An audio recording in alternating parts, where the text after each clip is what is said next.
Hey guys, thanks for joining me today. Let's talk about this little gun right here, the Manurhin Revolver. But let's see, Ben, why don't you go first? Can you just introduce yourself and tell us who you are and why you Yeah, may sure. be a good person to talk about the Manurhin? My name is Ben. I'm a product manager for pistols here at Beretta USA. I'm responsible for the Manurhin line. That's everything we're currently bringing over from Chapuis under Manurhin.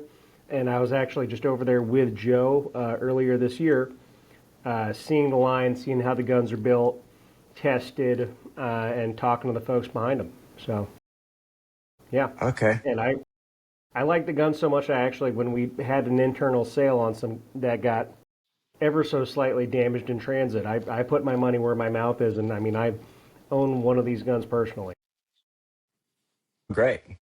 I love the blend models. Get a good deal. Yeah, That's the they're way to do it. for a gun you plan on shooting for the rest of your life. Like, I don't care if it's got a scratch on it. Like, literally one scratch, and these guns last forever. So, good deal. That's great. How about you, Joe? Can you introduce yourself? Yeah, Joseph King. I'm business development at Beretta. Been here around 10 years. And yeah, this last year we traveled to Italy quite a bit, but we were fortunate that we were able to go to France and go to the factory. And it was a really amazing experience. It's a third generation, I believe, Ben, family owned. These guys are hand building everything. They have that's their gold standard. That gun is their gold standard. They don't cut any corners. They don't cut any costs. That's why the price is the price, but it's literally 100,000 round full house 357 Magnum that technically hand built. I think it was when we were there, it was around 12 hours of hand fitting, Yeah, which is pretty just for the insane. fitting of the action work, I think. Yeah, just fitting of the action.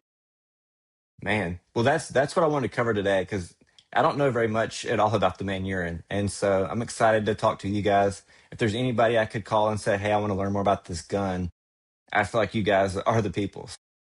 Yeah, if you can, I kind of thought we might tell the story of the Manurhin, like just how it's a significant gun.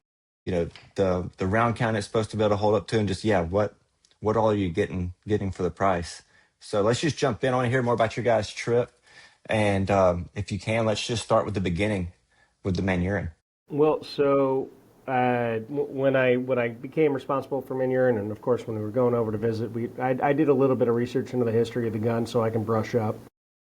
So the gun was basically commissioned by France and their specialist anti-terrorism task force, the GIGN, after the Munich Olympic incident. So anti-terrorism forces across Europe basically went, "Hey, we need something to address, this rising threat, and what if this is going to happen here?" And France put it out to their arms manufacturers, and Manurhin stepped up with the MR73. It's uh, all around this notion of very high accountability shot placement. So, you've got a handful of bad guys and an even number, a handful of good guys, and you just need to take that perfect shot, around a hostage, inside an airplane, through a little window of a bus. That's what these guns were for. It's, the gun's always got to go off and the bullet's always got to go where it's supposed to go. So let's just build the ultimate revolver for that. They did the kind of famous sniper variant with the 8-inch barrel and the scope and the bipod, so you can very discreetly carry a unit. Yep. Under a Yeah. coat, up some stairs, into an enclosed space. But I mean, they target those guns. That gun will put a bullet, 158 grain, 357 Magnum bullet, exactly where you want it, like that, out to Really, 200 meters. So man. for urban operations, that's more than enough accuracy out of a super compact platform. And then on the other side, hey, you're breaching into an airplane. You've got a guy with a shield up front. You're all pressed together. The gun might be, pressed against someone's side or up against a chair. With an automatic, if the slide doesn't cycle, you're out of luck. With a revolver, that's not as much of a problem. So, yeah, here in America, we like to, hey, give them a full serving size center mass. GIGN was more, we're going to take one shot and it's just going to be perfect. So that's why they're A-okay with the 6-shot revolver. But that was back in the 70s. GIGN still uses the revolver today for both practice, some ceremonial aspects as part of the graduation ceremony, is a trust shot where someone's got a clay target over a ballistic vest and has one of their partners shoot them, which very European. I don't think we do that here. But the point is, they're still used. They're still super trusted. That 100,000 round, full house Magnum comes from just for that level of tier 1 operator. They shoot every day, a ton of rounds. They shoot more in a day than most of us shoot in a month. Yeah. And the gun just has to hold up to that level of practice. And it does. I want to say, and Joe, correct me if I'm wrong, but I think Pierre or Vincent was telling us about they had a gun. They had an example with at least 1 million rounds through it as far as they could track. So Yeah, it is. It was really cool when we went there because, like, think about that. Like, nobody here is doing a trust shot. Like, these guys actually do this. Like, this is crazy. They wear I mean, it's a really, like, hyper big bulletproof vest, right? But it is like they literally do it. And when we were there, Wait, they so really back up a little bit. So you're saying they're wearing a bulletproof vest, and you said they put a clay they put target a or something? clay target on it. you can find And pictures of it online. yeah, they actually, their partners shoot each other. Like, It, think it, about that. It'd be like it's you part of the graduating graduation police ceremony. academy. Yeah, and your police ceremony, you got your Glock out and you shot your partner in the chest with it. At Man. like Like, it 20 just meters. doesn't. What's that? It's at like 20 or 25 meters. It's not like a 25 fight. meters. Like, it's no joke. When you kind of read on it, one of the cool things too is they'll talk about, like, this was never built as a commercial gun. This was not built. Everyone was running 32 ACP. They had a need because terrorism was really affecting 60s and 70s and right, the Right. Olympics. And they wanted a absolute drop you in your tracks, best of the best.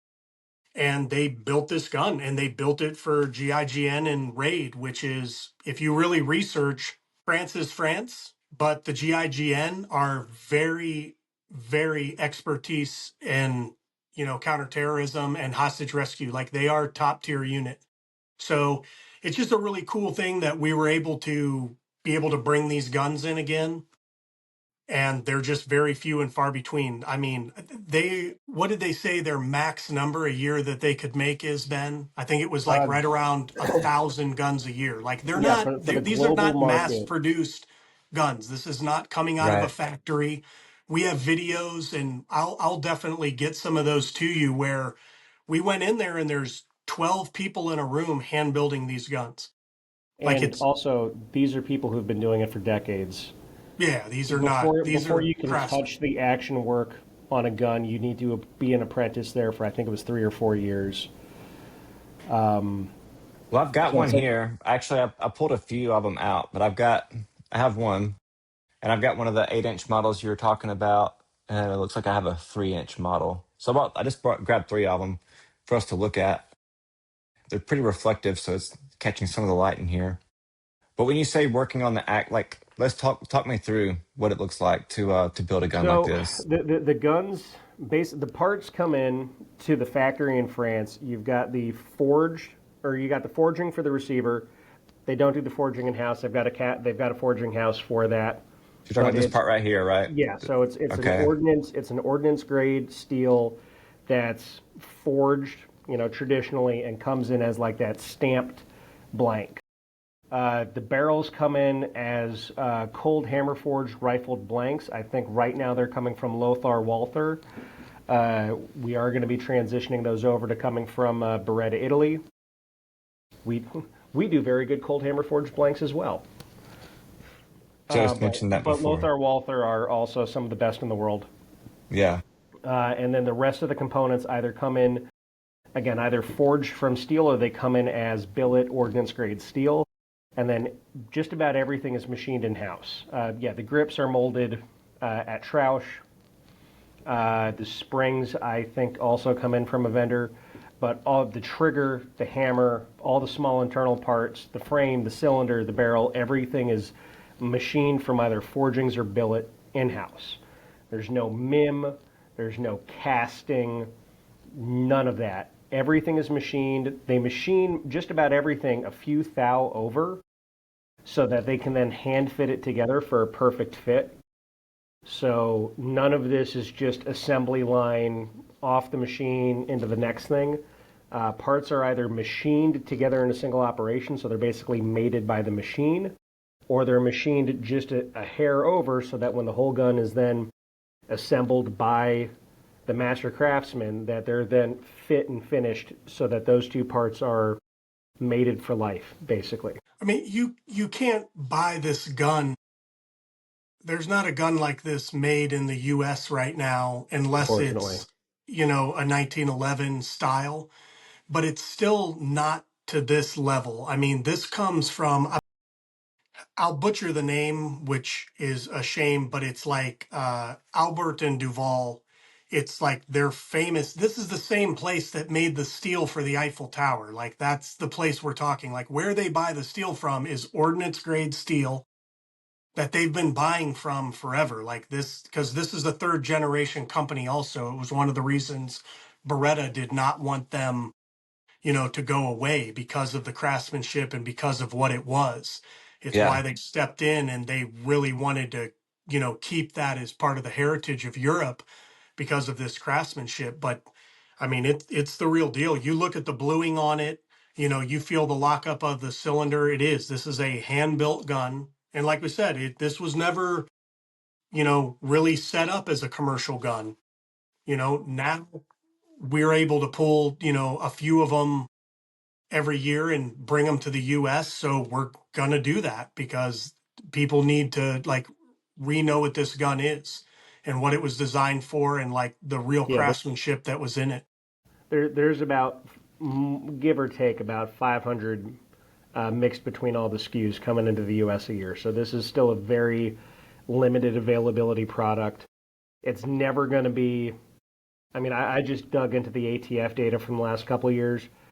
Colt, I believe Colt does between 70 and 100,000 revolvers a year.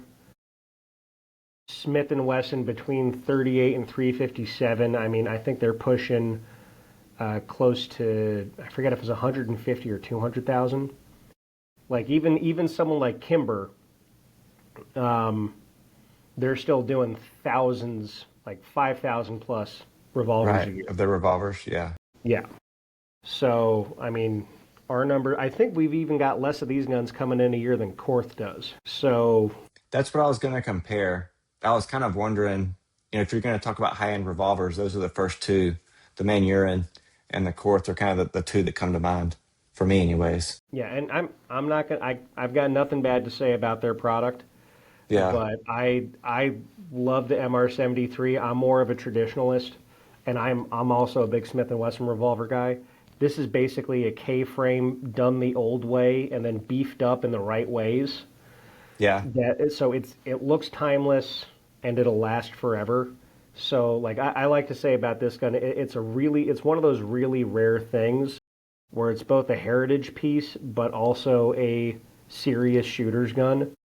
So it's not something to just look pretty in the case. It's something you can take out and shoot every weekend for the rest of your life and then hand on to your kids who will get Right. to do the same. Yeah. So it's And built it'll to still look last. great. Yeah.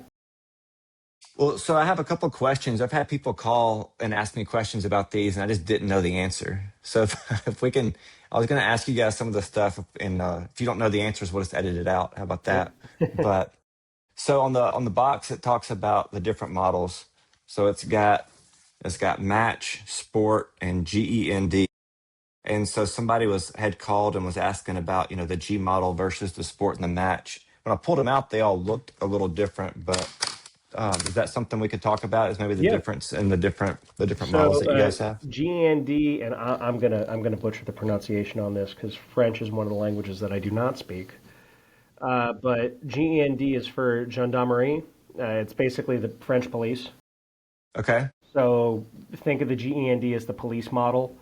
Okay. Right now, the main difference you're going to have between a police model and a sport model is just going to be that front sight. So you've got a partridge style front sight on the sport, while you've got that ramped style there on the police model.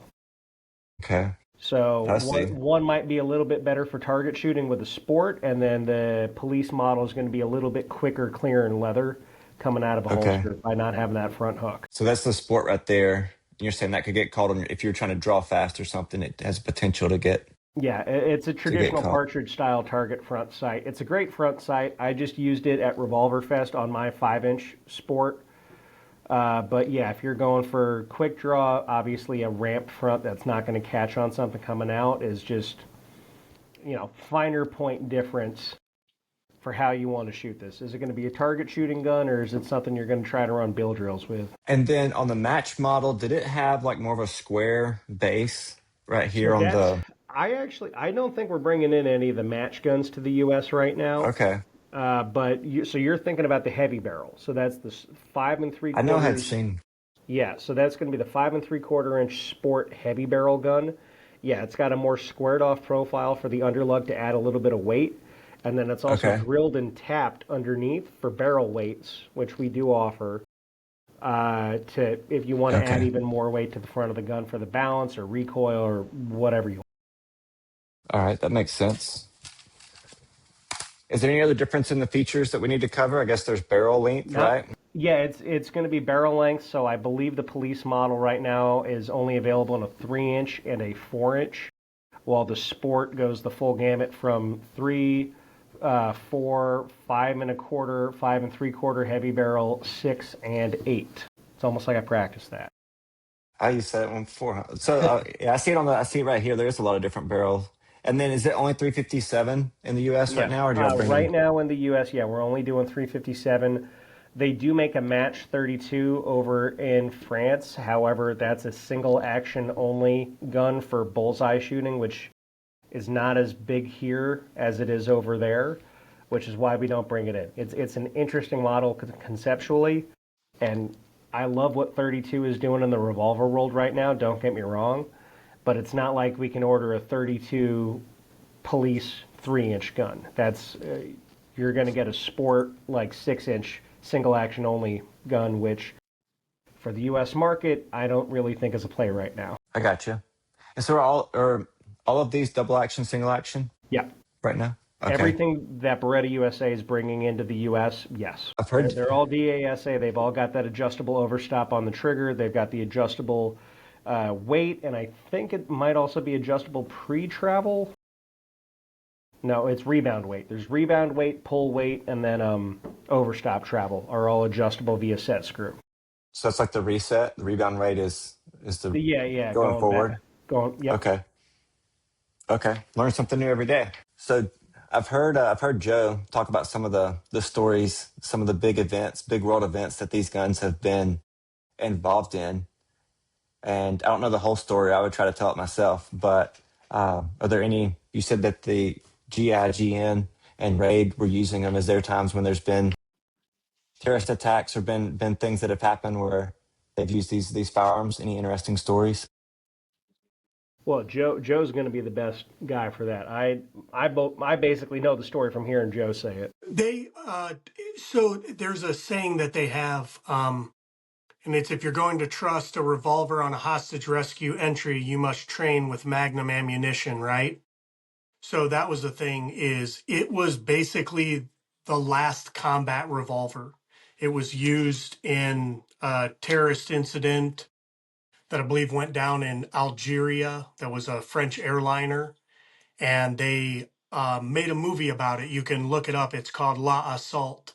And these guys went in and took down a plane, and the first entry guy was running Manurhin MR73 and plugged a terrorist. And it was like, who would do it? Like, why did it happen? Well, because A, they had spent the time training on it, right? They knew what the gun was capable of. Um, Right. and imagine going inside of a plane with a battle rifle, right? Not very conducive to moving. So these guys were literally highly trained with revolvers. So the entry guy didn't enter with a shotgun, he didn't enter with an M4. He entered with a 357 Magnum, and they got the job done. Uh, we should try and grab that video, and you can. I mean, it's on the internet. You can, and then that movie La Assault. They have a really good rendition there, because one of the famous things is one of the first guys, when they were going up with the bridge, he actually fell and like was hanging onto the side of the plane as it was parked there, and these guys are just rolling over him, right? It was intense. um but that's the last time technically that a revolver was used in that situation, so it's kind of a cool story behind it too. Like we said, like it was never, you know a commercial firearm. They didn't buy it to say, hey, we're going to shoot 38s out of this and take it easy on it. This is to run full house ammunition. I brought some. Hang on, let me look at it real quick. Because I was going to bring this up. All right, so barrel and cylinder, right? It talks about that the factory proof. Each chamber is fired with 357 Magnum loads at 30% over CIP maximum pressure, and Manurhin guarantees no failure even at double CIP pressures. Right? Like that's how well built this was. That's So why when they say I this don't is really. ordnance certified high strength steel frame, like they are not BSing. This is the highest grade materials they can possibly get their hands on. So explain what that means, a double load or the double pressure. So Are you not saying it's like not that twice as much Beretta, powder? basically. So not that Beretta could really officially endorse this, because I think our lawyer would get mad at me. Right. But to a degree, that's Bubba's Pissin' Hot reloads would be less likely to catastrophically kaboom in this gun than a Smith & Wesson. So CIP is Europe's equivalent of SAMI. It's a Institute for Standards for pressures, powder, velocity, all that for ammunition. Europe is very highly regulated about all that. So by saying that it's guaranteed for double the CIP spec for 357 Magnum, I mean, yeah, that's above and beyond anything that we test for over here in the U.S. with SAMI spec. We'll go to, again, we'll do proof loads, which are 130, maybe 140%, Right. but 200%, it's a robustly built gun. The wrist breaker. Well, that's why we've got those rubber grips on there. Folks, we do get asked, we make some lovely wood grips for the gun, but why does it come with those rubber high horn grips with a beaver tail? Right. Because this gun was built to be shot. Like, this They is feel a great. military and police issued gun that's made to be shot with with full house loads on a regular basis. So those grips let you get a good high grip on the gun with that beaver tail. And they help soak up the recoil, and it's a collector's gun that's actually made and begging to be shot. I like it. All right, we've covered a lot. We've covered how it's made, hand fitting it together, some of the stories that it's been a part of. Is there anything else you guys can think of? Do we have any other notes? I want to give you one more chance to just kind of think through if there's anything else, that common questions people may have about the revolver, or any other stories or anything. I've really enjoyed getting to hear about it. I've heard Which bits is, and pieces, but I never have heard it all together. in general, I think revolvers are coming back in a big way. I mean, in the firearms world, everything kind of goes in cycles. I think there's been a really healthy resurgence in interest in revolvers the last few years. And I think the Manurhin is really positioned as, one of the best, if not the best, that good high-end option. I mean, this isn't an entry-level revolver. This isn't going to be somebody's first. There's a lot of really great options for that. But for a gun that, again, you can buy run generationally, and it'll look as good as it did the day you bought it. I mean, that bluing holds up. We've got guns that go to SHOT Show, NRA, all the trade show circuit. They've been in the cycle for years. People handle it with, greasy, sweaty convention hands. They beat it against the post when they're going to put it back in. And Right. honestly, they still look great. Like the bluing with the level of polish they put on that bluing, it really, really, really holds up. Yeah, That makes a lot of sense. it's a rare thing in just having a gun that's still built the old way. I mean, that's not outside of that high end 1911 world. That's almost not a thing anymore. We started taking these in, I believe it was 2021, to the IDPA and USPSA nationals, Uh-huh. and we would buy 2,000 rounds of 357 Magnum on two guns and let people shoot them. Like, we would shoot all kinds of targets, long targets, short targets. But I mean, we're still running those same guns today, this many years later, 4 years later. So you're talking, these guns have 6,000 rounds through them, a full house. And usually, the 5.25 was the main one that people would pick up. But it's like, these guns are locked up. I mean, they're phenomenal. Like, we've been shooting them. Like, we've shot them in Alabama here. We've shot them in, when they went to Colorado, Texas, like wherever they travel, we always take these guns so those guys can shoot them, just because like a lot of the guys that are into that, competition pistol shooting, like they'll know what it is, Right. and they'll kind of be excited to be able to see one. Most people have never even got to put their hands on one. And why is this thing so expensive? And that's what was fun when we went there and got to talk to Vincent, right? So it's like Vincent is the third generation. Like, his father had been building these guns forever, and now he's building these guns.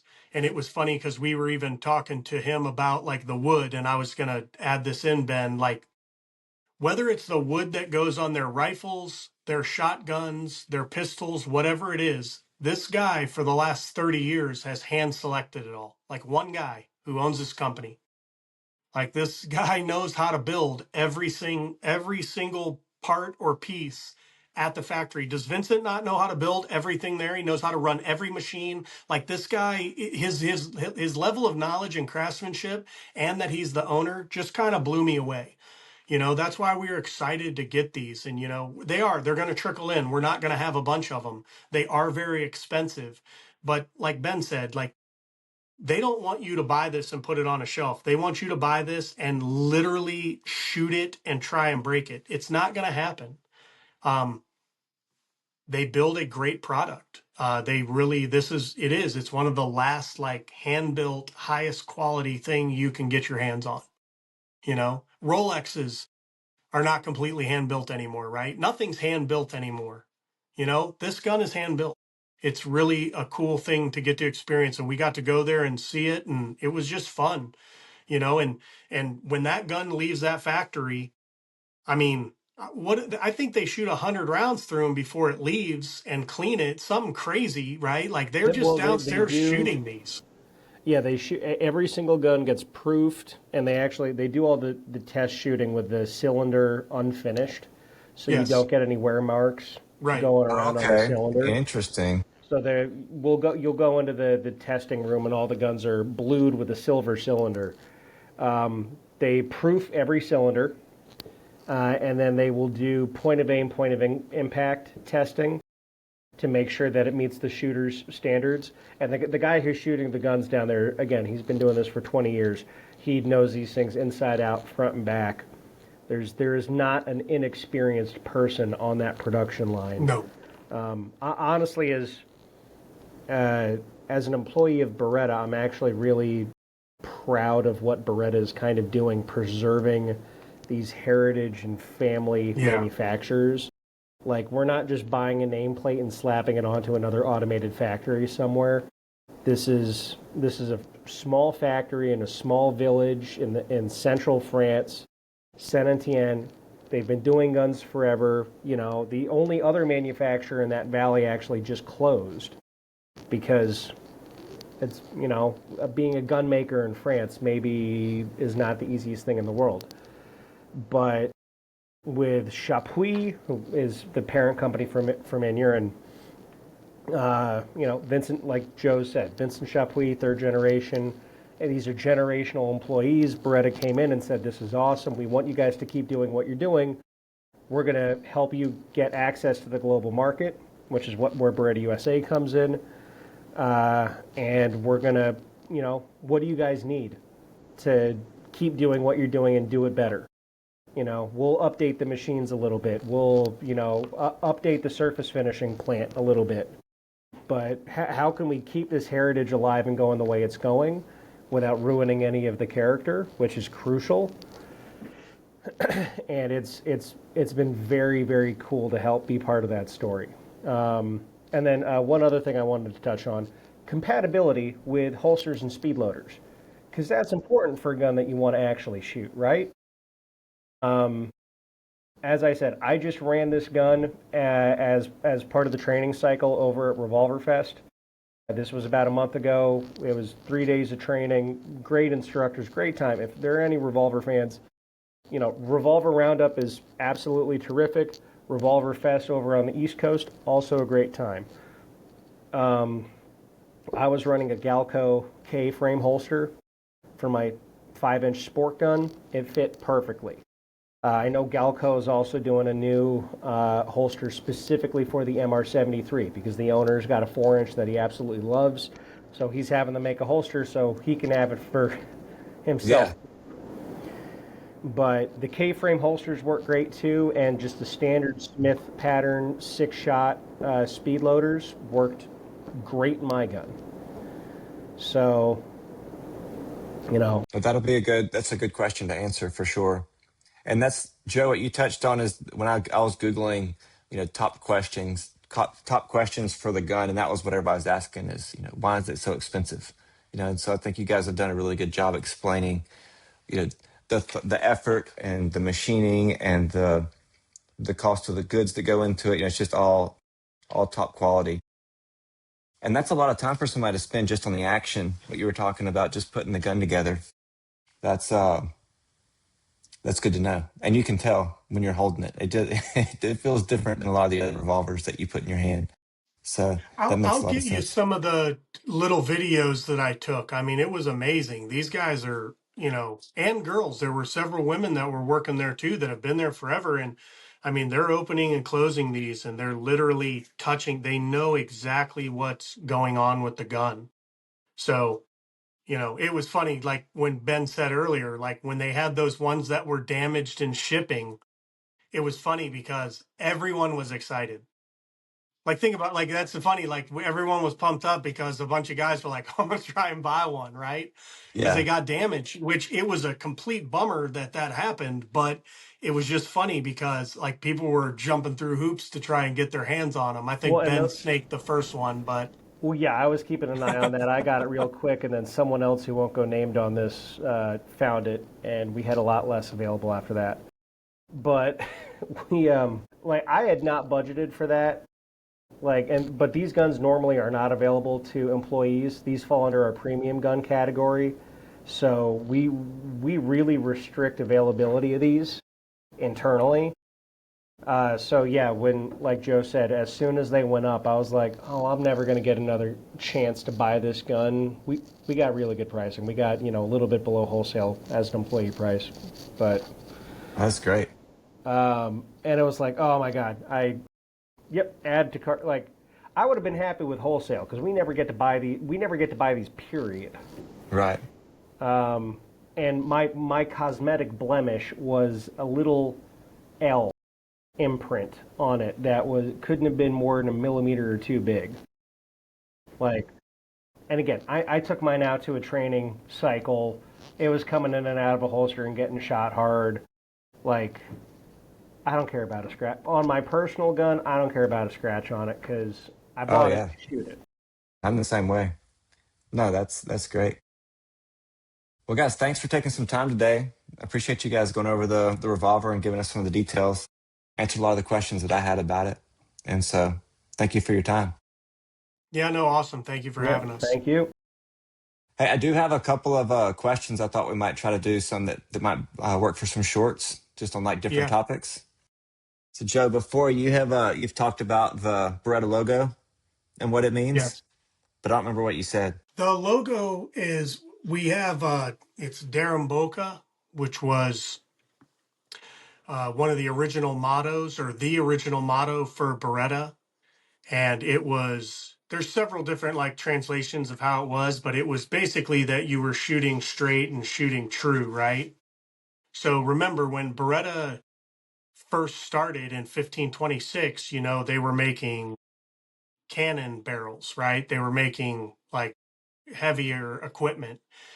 So the symbol was that those were the cannon barrels, right? So you had two shorts and a long gun, and the arrows were to define that they were perfect and true and shot straight. So it's kind of a cool thing because think about that. Like this symbol literally is from 1526. I mean, it's carved in rocks over there when we go there, right? Like Ben, it's on bells and stuff. Like these guys were artisans and craftsmen. They were making bells, they were making cannon barrels, they were making weapon systems. Like they were making, I mean, they pretty much made everything throughout their 500-year history. But it's neat that that symbol has lasted that long. No, Yeah, that is with cool. the 500-year anniversary coming up, they've sent over. There's an image archive that's being put together, and there's been some very cool pictures of guns from the 1500s, from the 1600s that we've still got on asset over in Italy. One of them is from 1690, and it's just got Beretta on the top of the barrel, and then over on the flintlock cover is the year it was made, and it's just like that's a wild piece of history. That is pretty wild. Because it's continuous manufacturing. It's still owned by the same family. Like, think about it. Here, Remington was really one of the oldest, right? 200 years, and now it's gone. Yeah, It's not the same family. It's not, now it's corporations. I mean, we still answer to and talk to, what is it, the 15th generation? I think this Franco is 15, Carlo is 16. Yeah. 16, right? So yeah, when we talk to Carlo Beretta, it's 16th generation. Like, think about that. There's not this big board of directors. There's not this big, um, shareholder meetings. This Well, is the same we've had the family that shareholder is. meetings. It's the three of them sitting there Yeah, going, yeah, exactly. "Tell us Yeah, the what you did shareholder meeting today." is them sitting there talking to us, and so it's just a different experience. It's part of the. It comes with its complications, of course, but it's to me.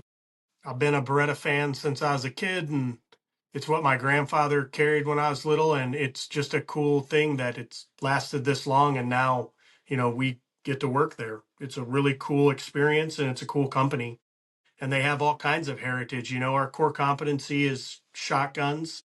It used to be cannon barrels, it used to be other things, and then for a long time, 35 years, we had, a large military contract, and not just, you know, it was literally all of the United States Armed Forces. So it wasn't just the Marine Corps or the Army. I mean, it was everyone. And that gun, served in every conflict, every conflict from 19, basically 86 on, and it's still the same family, still the same people. So it's a cool experience. And it's Ben, I've got not a just the funny Beretta. story. Well, so on that note of the heritage, it's not just the Beretta family that's been there forever. One of our directors was telling us a story about, he was on a tour over at Beretta, Italy, talking about how the Berettas are 15, 16 generations of leadership. And the guy giving the tour said, 13 generations. Well, no, I thought the family was 15. Yeah, no, the Berettas are at 15 or 16, Yep. but my family's at 13 generations of working. Really? Wow. Yeah, so it's not just the family. I mean, they've been in that valley forever. The Beretta's in the location that it's in because the valley, it's high elevation, it's a choke point, it's defensible, it's next to a river which used to turn the water wheel, it's next to a mountain which is where they would get the iron from. Like Beretta's been where it's been forever just because that's where the guns are made. And it's the same, again, it's a lot of the same families doing it for well longer than America has existed. I did a little bit of research once. The period of time between when Beretta got its first military purchase order, at least the first one that we physically have on hand in 1526, and the first time a recipe for tomato sauce was published in Italy, is a longer period of time than Colt has been around for. Because tomatoes came from the New World. There were no tomatoes in Italy before Columbus got over here. So Beretta is literally more Italian than like marinara sauce. Wow. Man, It's crazy. that's Yeah, crazy. they have 13 generations are working there, you know. When we went to they have Due, which is where they build all like the ultra high premium stuff. The lady who builds like all the leather boxes, she's a sixth generation leather worker. You know, there's no Amanda one in the Manuela is US great. that, yeah, she's amazing. Like, you know, like we get her to build us belts. Like you can't get a belt that good. You know what I mean? It's like they have the best leather. They have the best stuff because they've been doing it for so long. So it's just kind of cool. It's like we just don't have that in the US anymore. You know, Well, everyone kind of I don't leaves and think goes. I don't think a company like Beretta could exist today without the history it's had behind it. It would be impossible to build today a new company with the same competencies and areas that Beretta has. We've got master case builders who are hand building cases. We have master engravers who are designing all of our engravings, including the laser done ones, but then they're also hand chiseling stuff. We've started our own engraving school in Italy so that we have a pipeline for new engravers. And we put all that on a gun that with a hand carved stock with hand done checkering, hand oiled. But the wood blank for the stock went through a specialty Zeiss 3D CAT scanning machine to scan the whole piece of wood for voids, inclusions, and knots to make sure that structurally it's up to par for what we need for that machine. And that machine was custom designed and developed in collaboration with the head of quality at Beretta, who's got an advanced degree in AI computational stuff. So, and then the barrels that go into that gun are more advanced than any other shotgun barrel on the planet, with a forcing cone that basically goes up to the choke seat. So you've got this crazy confluence of generational artisanal talent butted up next to the most advanced high-tech manufacturing on the planet. And you can't get there from here anymore. That just doesn't exist. The only way that Beretta can do that is from the momentum, and because that's how we've always done it. We've got the commercial side, Yeah. which pushes the chains forward for high tech and high quality and high performance, but then we've also got this foot in our heritage that is just, there are companies that do really, really great handcrafted stuff. And there are companies that do very high tech stuff. Very few have got as much of an overlap as Beretta does. And Beretta's starting to bring that over to Manurhin, where you've got all the craftsmanship doing the fine assembling and the fine tweaking and all the action work. But I mean, they're using modern 5-axis CNC to cut the cylinders now. All the barrels are cold hammer forged. Again, we're moving over to Beretta, Italy, manufactured blanks, and we've been making barrel blanks since the 1500s. We know what we're doing there. We've got in-process CMM. We've got all of the high-tech tools of the trade are at Manurhin and are getting improved every day, while intentionally doing it in a way that leaves all the craftsmanship for the final fitting. Yeah, a couple of these guns that, you know, you'll see next year at the 500th anniversary. I don't know if anyone else in the world could even make them. I mean, they can. They can't. It's not possible. I mean, it's just wait till you see some of this stuff, you know, like not everything, you know, some stuff will be regular and it's fun, but a couple of the pieces are just like mind altering. You know, they have a level, like Ben said, that you're combining these two worlds, you know, and it's really cool. You know, when you think of Italy, a lot of, car companies, Ferrari, Lamborghini, Ducati motorcycles, fashion, that kind of takes the cake. But Beretta is a really amazing, like Ben said, like artisan place. Like they're doing insane work, and they really care about it. I mean, this is their family history. This is their heritage. Their family's been running this company 250 years longer than we've even been a country. Think about that. Like that's crazy, and they're still doing it. They're still showing up every day. They're still going to work. Like these guys work. Like, the Beretta family goes to work every day. Like it's pretty crazy. Yeah, they are not hands off. No, no, They like don't they're just show up once a quarter. They no, they're there. They go to work. Like they work every day. It's crazy. I've had Dottore Franco Beretta literally drop in on me at my desk back when I was a designer to give small, detailed feedback on what he wanted to see. And this was for the A300. This isn't for an Yeah. SO5 or Spavieri or some $100,000 shotgun. This is back when. So I used to be the designer for Beretta USA. Dottore Beretta dropped by my desk and was like, here's what I want you to do for the A300 with what would become the Ultima. Yeah, no, they are very hands-on. A story about Joe. It's more than a job. I can tell for Joe. I mean, he bleeds Beretta.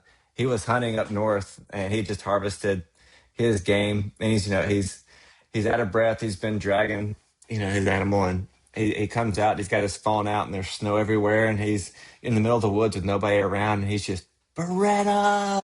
He starts screaming Beretta. And I was like, man, Joe is a diehard Beretta fan. There's no getting around it. He's an That employee, was a but funny video. he definitely, you're gonna have to send it to me. I was trying to look at it before this, but I was wanting to introduce you that way earlier and I forgot, but that stuck with me. I was like, man, he's a diehard believer. Yeah, for Who? better or worse, as a lot of Italian companies do, it inspires a lot of passion, and that's what hooks a lot of us into this brand. Yeah, no, that makes sense. Well, thanks again, guys. We Yeah, can no wrap it up problem. there. Definitely. All right. Hey, thanks for your time. Yep. Thank Thank you. you.